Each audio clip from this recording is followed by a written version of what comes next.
Sri Lankan lawmakers selected six-time PM Ranil Wickremesinghe as the next president of the crisis-hit country.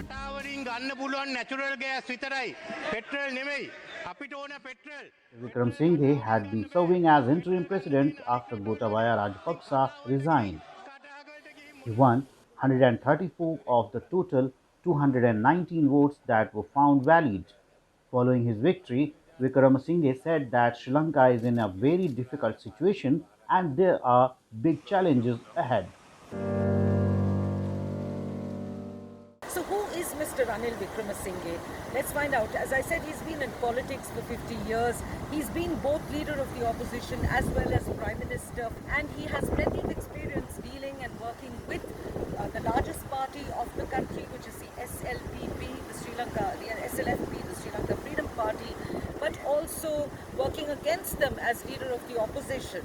For instance, the last time he was Prime Minister, his president was President Maithripala Sirisena of the SLFP, and he has also had prior experience of being in that, what some would say, awkward situation of having President Chandrika Bandaranayake Kumaratunga, who's also of the Sri Lanka Freedom Party, and when Ranil Wickremesinghe was Prime Minister. He is an advocate, a lawyer by profession, and Ranil Wickremesinghe comes from a relatively, or actually from a very well-to-do family, an establishment family of the capital of Sri Lanka, Colombo. I think Ranil Wickremesinghe is perhaps the man because he's always enjoyed a very good reputation with the international community. He's been popular even during the long 30-year civil war against the liberation tigers of Tamil Eelam. It is Ranil Wickremesinghe who was keen on Norwegian intervention, specifically mediation rather than intervention from Norway and between the LTTE and the government of Sri Lanka. And in fact, it is during his premiership that the ceasefire was negotiated, perhaps the only and the longest lasting ceasefire against the LTTE. But unfortunately, the Tamil Tigers, the terrorist group, went back to their old ways by 2003 and the ceasefire had gone by then. So that's Ranil in a nutshell. He's an international, suave personality, and he has enormous depth, political depth and maturity. Perhaps that's one more reason why he was the choice in a crisis like this for Gotabaya Rajapaksa to appoint as Prime Minister.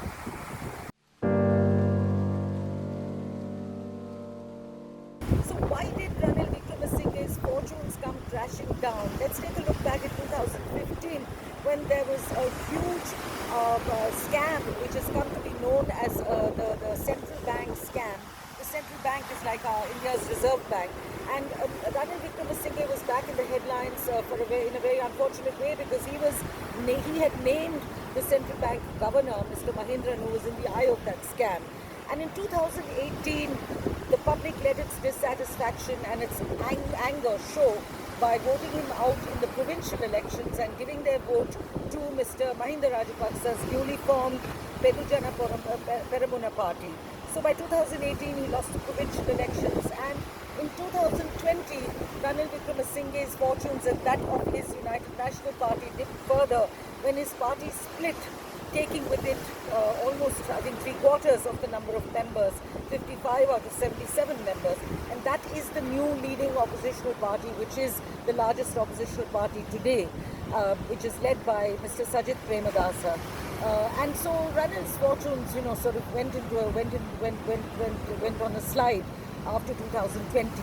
But Ranil is a hardcore politician. He's a consummate politician. So he was back in Parliament in 2021.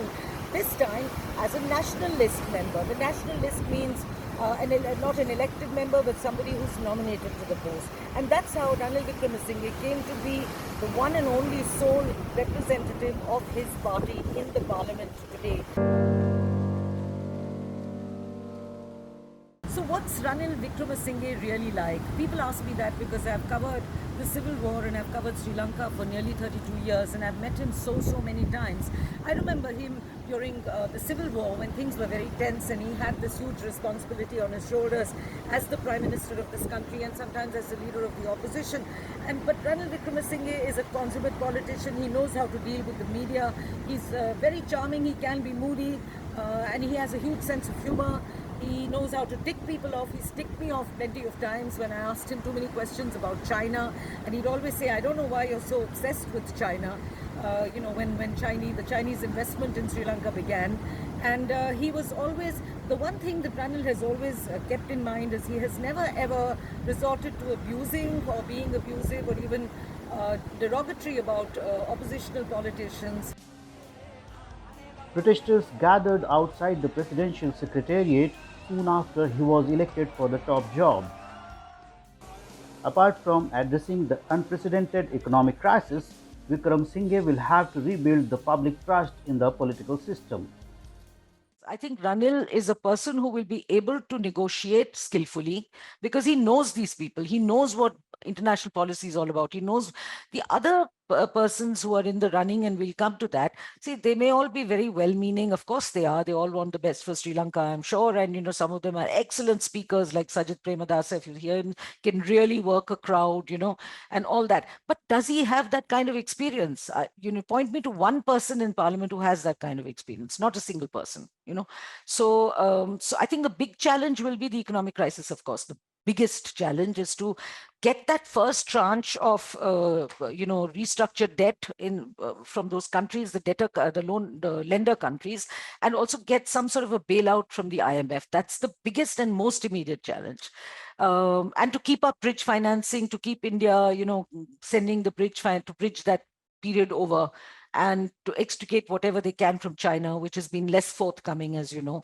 So this is the biggest challenge. The second biggest challenge for Ranil will be to, pacify and mollify the crowd, because they're not going to, they made it very clear, and they're saying it even now, that we're not going to accept Ranil as prime minister, a president, because primarily because even those who like Ranil, on a personal basis, are saying primarily because he was not elected to parliament. He lost bitterly at the last election, and he has one seat, and that is a nominated seat. So that is the reason why. How can he, now suddenly become? He was acting, even to make him prime minister was wrong, and now to make him president will be even worse.